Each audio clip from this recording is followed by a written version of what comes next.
Nakunan po ng CCTV ang pagnanakaw ng 2 menor de edad sa isang computer shop sa Pasig.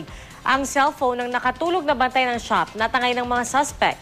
Balik natin ni Jay Sabale, exclusive.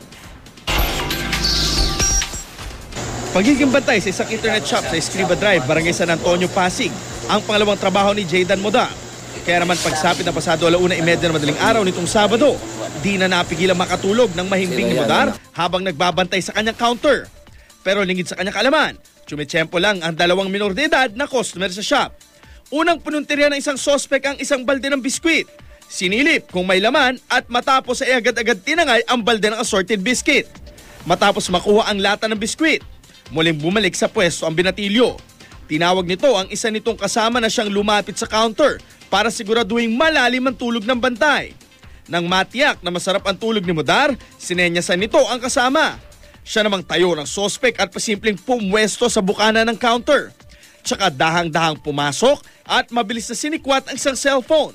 Pagkakuha ng cellphone, pasimple itong lumabas ng shop habang patingin-tingin sa bantay kung magigising ito. Bali po pagising ko po sir, so kaumagahan ni sir. Kasi gusto ko ba kasing kung may text basel po ko. Kaya yung patuloy na anak ko po kasi kung asa po talaga nila kayo baka na miss ko lang po sir.